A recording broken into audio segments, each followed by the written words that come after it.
આ 6 બહેનો લડે છે, એ પણ આપણી જ બહેનો છે ને. તો બેનના નામે જેને મત લીધા હોય એને આ બેનને મત આપવો જોઈએ. આપવો જોઈએ કે ના આપવો જોઈએ?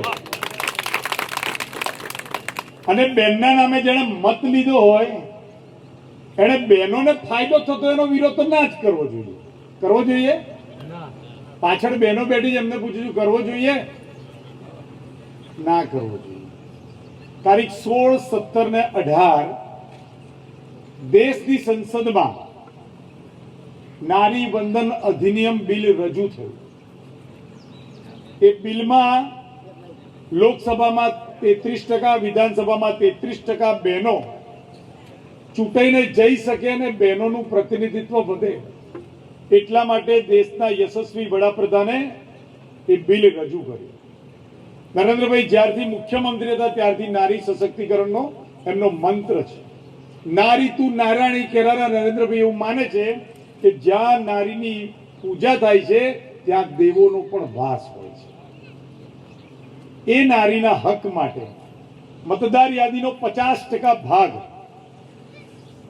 1000 મત હોય તો 500 સ્ત્રી હોય, જે મતદાર યાદીમાં 50% ભાગ ધરાવે છે, ઘરની બધી જ જવાબદારીઓ ઉપાડે છે, સમાજનો બધો ભાર વહન કરે છે, ઘરના બધા લોકોનું ધ્યાન રાખે છે, એ નારી એક સાથે અનેક કામ કરનારી મહિલાને દેશમાં પણ એને યોગ્ય સ્થાન મળે એટલા માટે અનામત આરક્ષણ મહિલાનું એક બિલ રજૂ કરવામાં આવ્યું.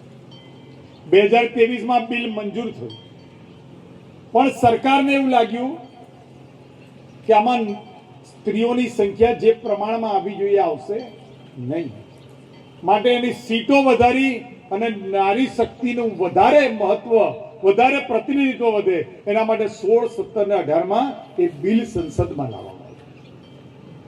અને આખા દેશને પોતાના માનતું નેતૃત્વ નરેન્દ્રભાઈનું હોય ને, એમને ભોળાને એવું હતું કે બધી પાર્ટીઓ આમાં સપોર્ટ કરશે, કારણ કે નારીનું બિલ હતું. સામેની પાર્ટીના અધ્યક્ષ પણ ભૂતકાળમાં નારી હતા, મહિલા હતા, તો આ બિલને મદદ કરશે એવી અપેક્ષા હતી.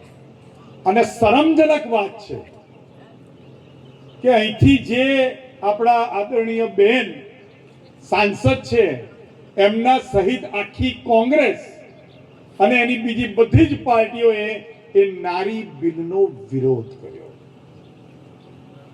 પૂછશો ને જવાબ?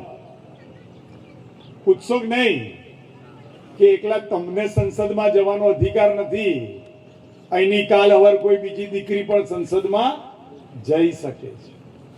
આ પૂછવું પડે કે ના પૂછવું પડે?